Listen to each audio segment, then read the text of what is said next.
La liberté de la presse est souvent l'une des premières victimes de la guerre.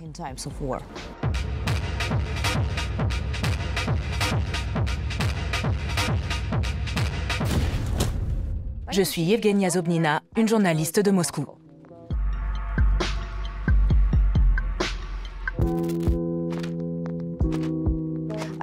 J'ai fui à Berlin en 2023 parce que je ne pouvais plus travailler dans mon pays sans avoir peur.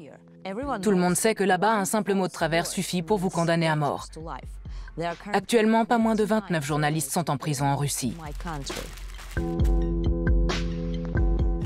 C'est incroyable que Sobesedniek existe encore.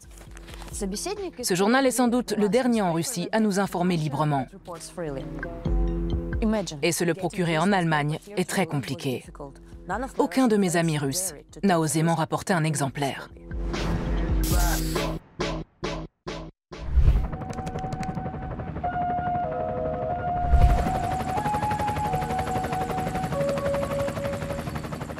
Ici Moscou. Les nouvelles sont bonnes. Les cafés de la capitale ont à nouveau ouvert leurs terrasses. Poutine a décrété le doublement du salaire minimum. Autre bonne nouvelle, c'est la fête de l'union entre la Russie et la Biélorussie. C'est merveilleux, tout le pays est en liesse. Jetons un coup d'œil à la Rossiyskaya Gazeta, le journal officiel du gouvernement russe. De plus en plus de gens en Russie veulent partir en vacances à la mer. Encore une bonne nouvelle. En fait, toutes les nouvelles sont bonnes. Il n'y aura pas non plus de hausse du prix de l'essence. Parfait. Ah, et l'enquête sur l'attentat du Crocus Hall pointe la responsabilité de Washington. Mais ça, on devait le savoir avant même l'attentat. Toute une colonne consacrée à la chronique de l'opération militaire spéciale. Ça parle des nouveaux héros et de la guerre tous azimuts lancée contre la Russie. Globalement, ils disent que chez nous tout va bien et qu'ailleurs tout va mal. Maintenant, voilà à quoi ressemble notre journal.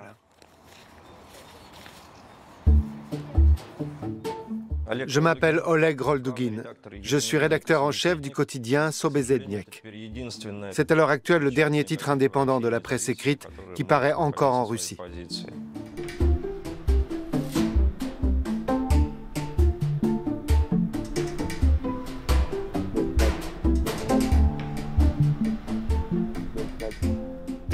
On ne sait même pas ce qu'on peut écrire ou dire, ni ce qui peut déplaire et à qui.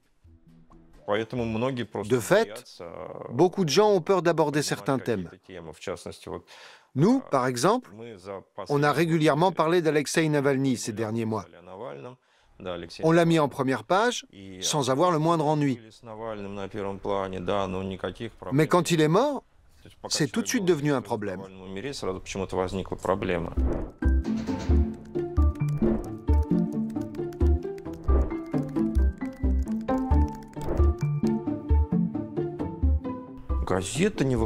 Le journal ne sort plus à Moscou depuis la publication d'articles sur la mort de Navalny. C'est une initiative personnelle d'un de nos diffuseurs. Les exemplaires ont été retirés des kiosques.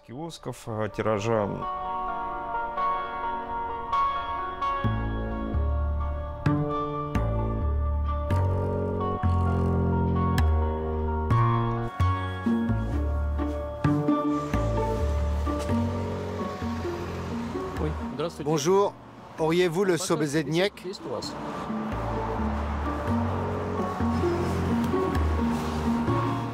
Vous avez quoi comme quotidien?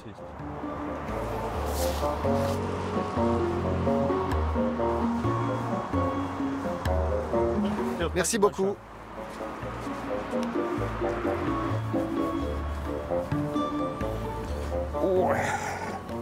Honnêtement, je suis surpris qu'ils aient notre journal dans ce kiosque, car autour de moi, personne n'a réussi à le trouver. Mais là, ils l'ont.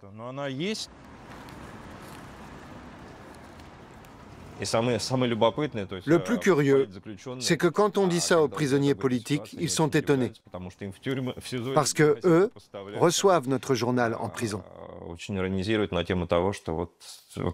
qui leur permet de dire avec ironie que la liberté de la presse est bien plus grande en prison qu'à l'extérieur.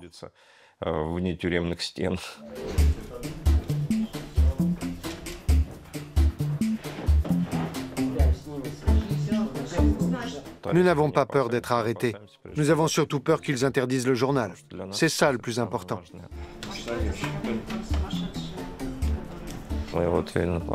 En conférence de rédaction, on discute très souvent pour savoir si ça vaut le coup d'aborder tel ou tel thème. Comment ça va être reçu? Si on laisse tomber ou si on le traite sous un autre angle. Un professeur d'études américaines a été licencié d'une université européenne. Un Tchétchène soupçonné d'avoir participé à un attentat terroriste arrêté à Moscou. Il est mort en détention. Comment savoir si on est recherché ou si on fait l'objet de poursuites? Hier, on préparait un article sur le procès de la journaliste Antonina Favorskaya. Elle a demandé au magistrat si elle pouvait faire un signe en forme de cœur. Il lui a répondu que non, parce que le cœur était le logo d'une organisation interdite. Le problème, c'est que c'est un signe que faisait Alexei Navalny. Mais on ne peut quand même pas qualifier ça d'extrémiste.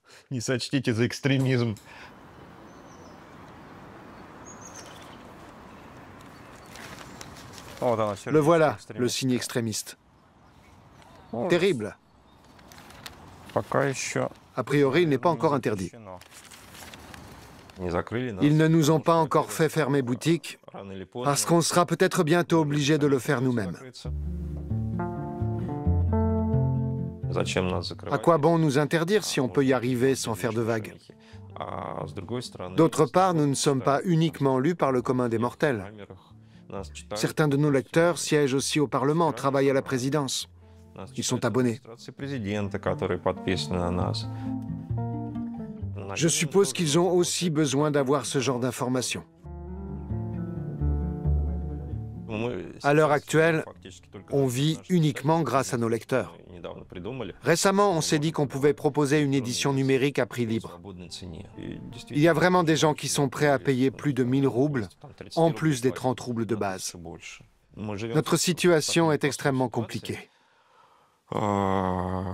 Car plus on fait le buzz, plus on a de lecteurs et plus nos articles sont appréciés. Mais plus on suscite l'attention, plus on risque d'avoir des problèmes.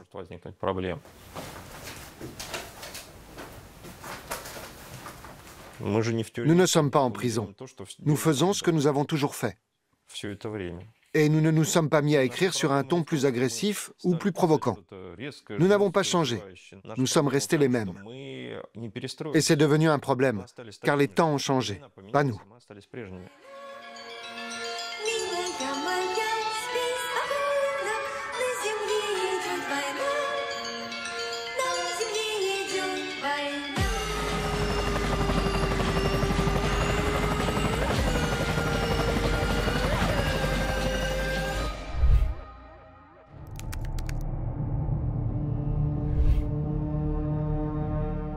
Des soldats se sont approchés de notre journaliste et ont tenté de l'envoyer vers une unité militaire.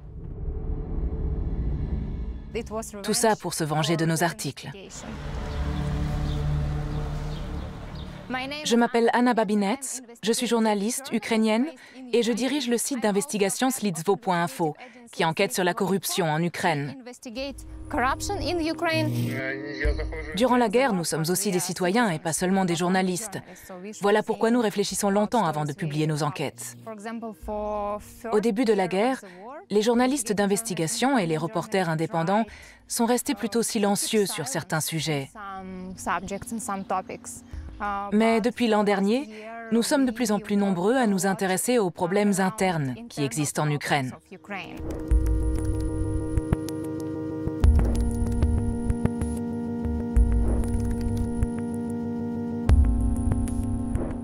Bien sûr, nous comprenons que nous sommes en guerre et que notre ennemi commun est la Russie. Mais nous devons aussi faire le ménage à l'intérieur de notre pays. Et ça relève de la responsabilité de nos autorités.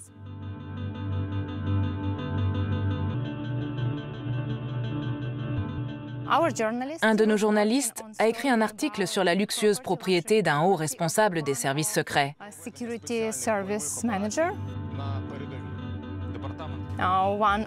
L'un des biens immobiliers appartenant à sa famille serait estimé à près d'1,5 million de dollars. Il a une chance incroyable d'avoir autant de femmes aisées dans son entourage. Son épouse a gagné plus d'1 million de hryvnia par mois pendant son congé maternité. Quant à sa mère, médecin, elle possède 2 appartements à Kiev. Ce qui est intéressant, c'est qu'ils ont acheté cet appartement après le début de la guerre. Quelques jours avant la publication de cette enquête, notre journaliste était en train de faire ses courses dans un supermarché. 2 soldats se sont alors approchés de lui et lui ont ordonné de rejoindre une unité militaire pour servir dans l'armée. Vous avez enfreint les règles relatives à la conscription. J'interprète ceci comme un refus d'incorporer l'armée. Cette interpellation a-t-elle un lien avec mon travail de journaliste? Dites-le-moi. Nous avons vite compris que cette arrestation avait un rapport avec notre enquête et nous avons commencé nos recherches. Nous nous sommes procuré la vidéo des caméras de surveillance du supermarché. Nous avons découvert que ces 2 militaires étaient en réalité sous la direction d'un civil.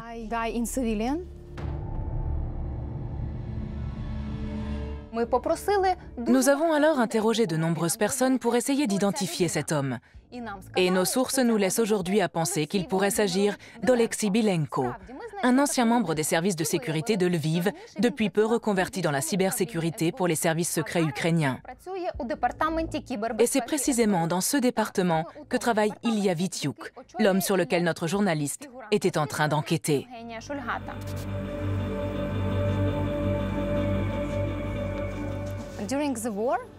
Avec cette guerre, les autorités disposent d'une nouvelle arme pour lutter contre les journalistes.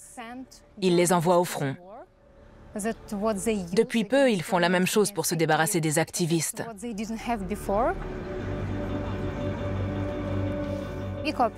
Nous travaillons en étroite collaboration avec d'autres journalistes, parce que nous savons que nous sommes tous hypothétiquement concernés par ce type d'arrestation. Des reporters d'autres médias nous ont ainsi aidés dans nos recherches. Et l'équipe de Denis Bius nous a fait part d'une histoire très intéressante.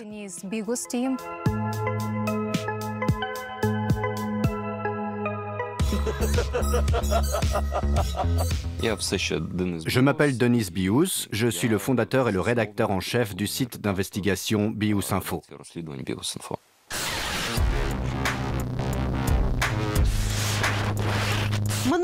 La semaine dernière, nous vous avons présenté la première partie de notre enquête sur le métro de Kiev et son directeur, Viktor Brainsky. Dès le lendemain, il a présenté sa démission. De quelles affaires avons-nous déjà parlé? De ce fonctionnaire qui oublie de déclarer son luxueux appartement dans le centre de Kiev, de cette dame de 87 ans qui offre généreusement des millions à son gendre, ou encore cette femme de député qui s'achète une Mercedes classe G pour seulement 260 $. La liste d'actifs non déclarés est longue et nous avons encore beaucoup d'exemples en réserve. Comment un entrepreneur qui n'est pas connu pour son activisme anticorruption peut se retrouver à siéger au Conseil anticorruption? Plusieurs fois par mois, nous publions une enquête sur une personne qui a volé de l'argent public. Et en général, ce ne sont pas de petites sommes. Les détournements sont même considérables.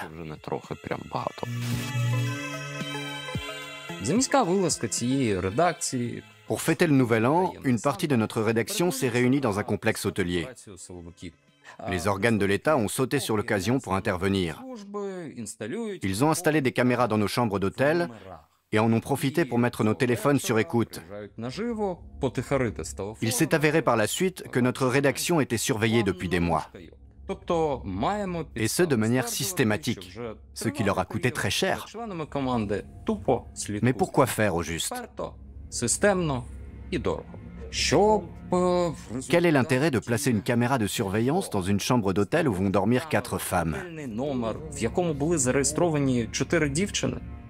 Quelle bande de pervers et d'idiots! Il y avait une caméra juste ici. Mais là, elle a disparu. Normalement, il n'y a pas de caméra dans les chambres. Pourtant, quand on a dormi ici, il y en avait une. Elle ressemblait à un détecteur de fumée bon marché qu'on peut acheter sur Internet. Et qu'est-ce que tu faisais dans cette chambre? Je comptais dormir.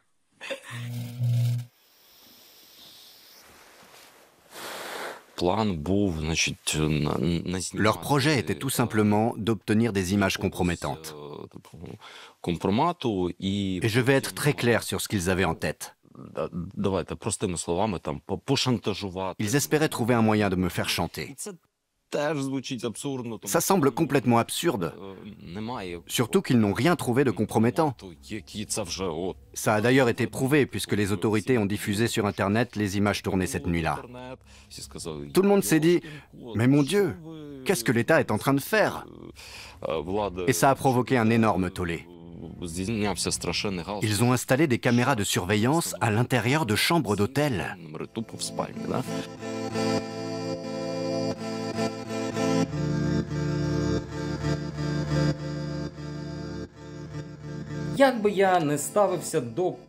Cette nuit-là, certaines personnes ont été filmées pendant qu'elles consommaient de la drogue. Alors peu importe ce que j'en pense. Certes, c'est quelque chose qui m'a mis très en colère. Mais en fin de compte, ça ne me concerne pas. Ces personnes ne font du mal qu'à elles-mêmes. Elles ne représentent aucun danger pour les autres. Oui, je suis en colère contre les protagonistes de cette vidéo. Mais j'ai surtout une question à poser à la police secrète.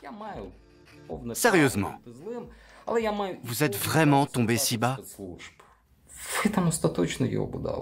Le gouvernement, ou plutôt l'administration présidentielle, a réagi avec une politesse toute protocolaire. Ils ont commencé par dénoncer la pression exercée sur les médias. Que c'était bien malheureux et qu'ils ne pouvaient imaginer qu'une telle affaire se produise en Ukraine. Bref, un truc du genre. Pourtant, il est évident que les services secrets ukrainiens n'ont pas monté toute cette opération tout seuls.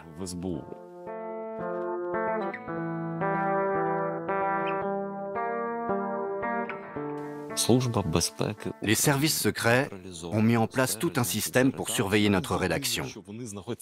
Et tout ce qu'ils trouvent à dire, c'est que c'est malheureux, c'est tout. Allez, un petit effort. Le problème, c'est qu'ils ont fait honte au pays tout entier. Et je ne dis pas ça en tant que journaliste, mais en tant que citoyen. Pourquoi faire autant honte à l'Ukraine ?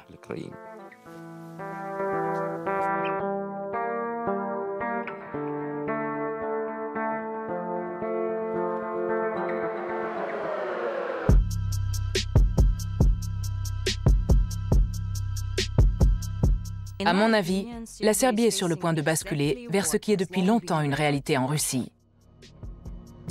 La démocratie est en train de disparaître car le système est de plus en plus autoritaire.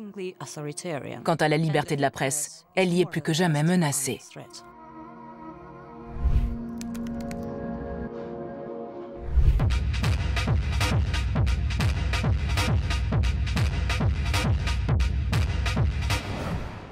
Je m'appelle Stevan Dolcinovic et je suis le rédacteur en chef de KRIK, un site serbe d'investigation qui enquête sur le crime organisé et la corruption.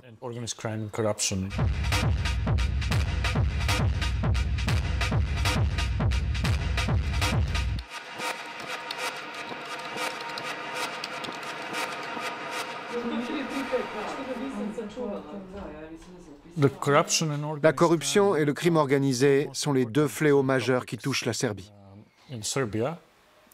Notre pays est pour ainsi dire pris en otage.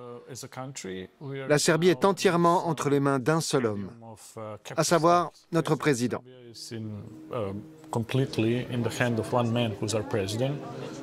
Et en parallèle, les structures liées au crime organisé y sont particulièrement influentes. Dans plusieurs cas, nous avons constaté que l'État formait une sorte de co-entreprise avec la mafia.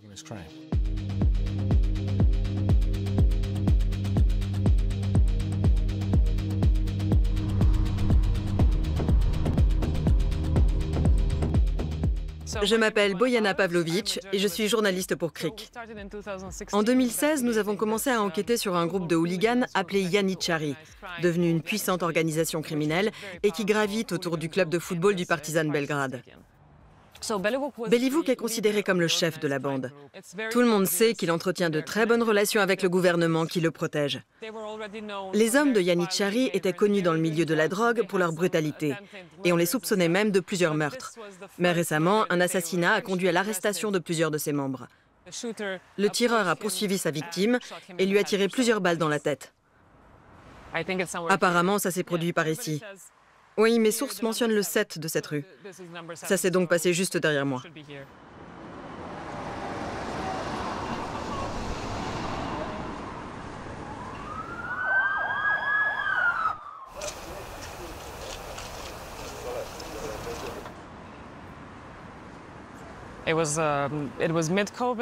Pendant la pandémie, on nous a divulgué une info selon laquelle le fils du président se trouvait dans un café avec plusieurs personnes ayant des antécédents criminels. Comme je me trouvais dans les parages, notre rédacteur en chef m'a demandé d'aller vérifier et de prendre quelques photos. Ça, c'est le fils du président. Et juste à côté de lui, c'est Aleksandar Vidojevic, un homme connu pour son comportement violent et faisant partie des hooligans de Yanichari. Après avoir pris 3 photos, j'ai remarqué qu'ils se sont tournés vers moi. Ils m'avaient repéré. J'ai essayé de m'éclipser, mais j'ai entendu quelqu'un crier « Stop ». J'ai d'abord pensé à des policiers, mais d'autres hommes se sont approchés et je ne savais pas du tout à qui j'avais affaire. En tout cas, ce n'étaient pas des policiers. J'ai eu très peur. Et à un moment donné, l'un des hommes m'a arraché mon téléphone des mains. Je me suis vraiment sentie en danger. J'ai continué mon chemin, mes mains tremblaient. Dès que j'ai pu, j'ai appelé mon rédacteur en chef. Il m'a demandé comment ça allait, puis m'a dit « Rappelle-moi quand tu seras en sécurité et on publiera tes photos. » Le fils du président attablé avec des criminels. C'était le titre de l'article.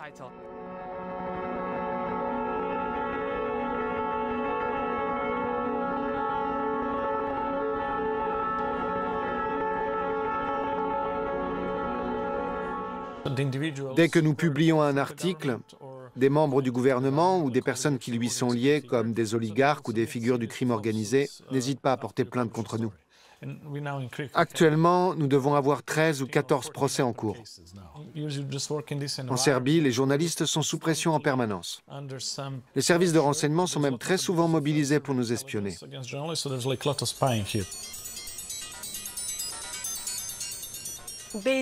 Depuis nos débuts, le gouvernement s'acharne contre nous. Pareil pour les tabloïds qui tentent de nous discréditer et qui obéissent aux consignes directes du président et du gouvernement. Ils essayent de manipuler l'opinion et de nous faire passer pour des méchants et des espions à la solde de services secrets étrangers comme la CIA. Certains parlementaires nous ont accusés de travailler pour une organisation criminelle. Ils prétendent que nous sommes de mèche avec un clan qui est en guerre contre un autre. Et ils nous ont littéralement pris pour cible.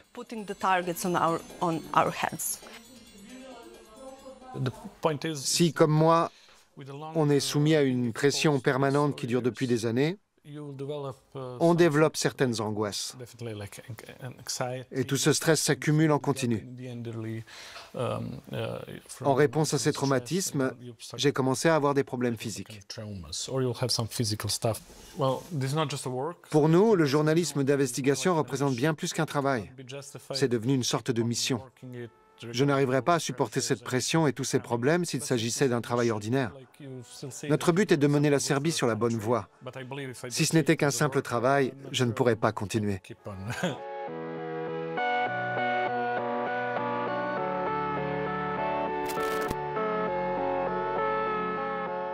Voici la journaliste Ania Karpova. Quand je vivais encore en Russie, nous avons travaillé pendant des années sur des documentaires d'investigation et nous sommes devenus amis.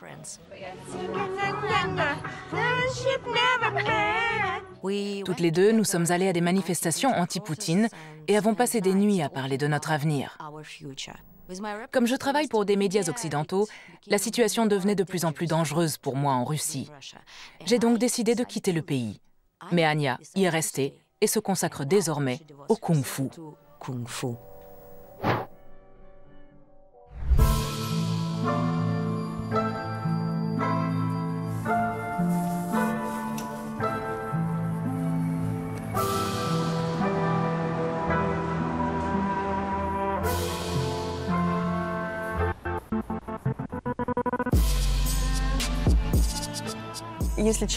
Ce n'est pas parce qu'on est resté en Russie qu'on est d'accord avec ce qui s'y passe. Et ce n'est pas parce qu'on est parti de Russie qu'on déteste son pays. C'est une évidence que tout le monde ne comprend manifestement pas. Et c'est dommage.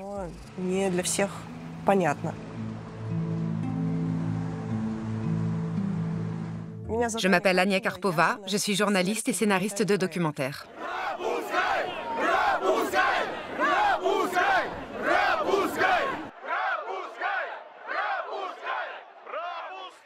Je suis devenue journaliste un peu par hasard. En 2012, de grandes manifestations ont eu lieu en Russie, à l'occasion des élections que Poutine allait de toute évidence remporter. Il y a eu un mouvement social très fort, comme le pays n'en avait pas connu depuis longtemps.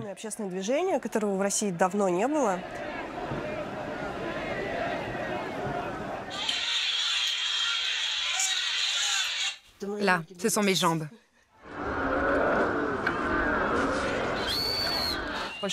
Beaucoup de gens ont été arrêtés, notamment mon fiancé, Lyosha Gaskarov. Nous avons dû repousser notre mariage qui a finalement eu lieu dans un centre de détention provisoire alors que le procès avait commencé. Un procès qui allait se solder par de la prison ferme pour plus d'une vingtaine de personnes. On a eu droit à 10 minutes. L'essentiel de ce qui constitue le quotidien russe devient réel quand on voit un être cher se faire broyer par la machine répressive. J'ai eu envie d'en parler. Alors je suis devenue journaliste.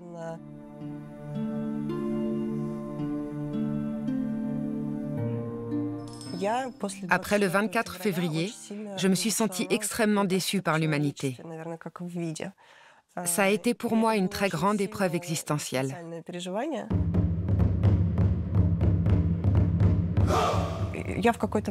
À un moment, je me suis dit qu'il fallait que je fasse du sport. Et je me suis mise au kung-fu. J'ai toujours été attirée par l'Asie et sa culture. C'est aujourd'hui un élément essentiel de mon quotidien. Cette activité me permet de préserver ma santé mentale, car elle allie exercice physique, culture, esthétique et même philosophie.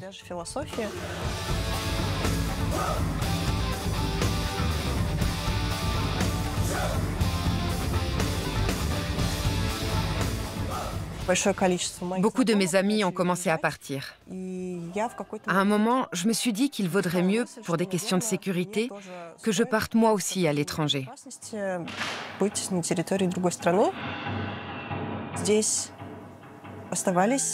Mais il y avait ces gens, des journalistes, des défenseurs des droits, qui étaient restés ici. Et je respectais beaucoup leur opinion et leur travail. Alors je me suis dit que s'ils ne partaient pas, s'ils n'avaient pas peur, moi aussi je devais rester. Je continue mon métier de journaliste. Je suis soumise à beaucoup de restrictions auxquelles il est difficile de se conformer. Par exemple, quand on ne peut pas nommer certaines choses ou certains événements. Mais bizarrement, je n'ai pas le sentiment de me mentir en continuant à exercer mon travail. Je travaille actuellement sur une affaire de mauvais traitement dans un grand hôpital public de Saint-Pétersbourg. Cette nouvelle série a pour titre « Régimalité ». Tout a commencé pendant l'été 2023, quand des patients d'un grand hôpital de Saint-Pétersbourg se sont plaints de violences subies lors de leur admission.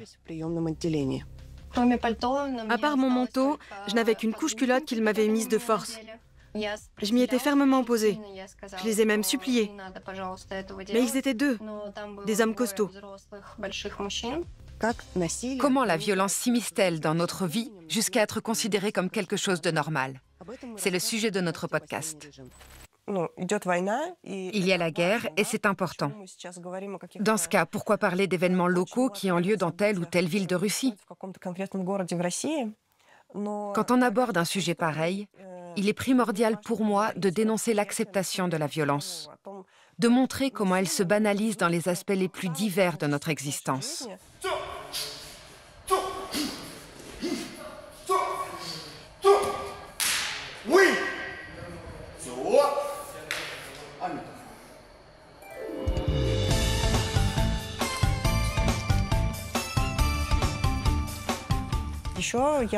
On est restés amis avec mon ex-mari.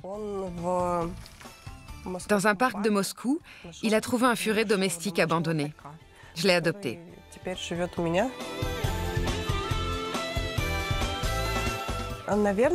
Bien sûr, vu de l'extérieur, le fait que je sois totalement impliquée dans plein d'activités, que j'y consacre beaucoup de temps alors que mon pays et mes concitoyens commettent des crimes épouvantables sur le territoire d'un autre pays, cela peut ressembler à une façon d'échapper à la réalité. Mais pour moi, c'est le contraire.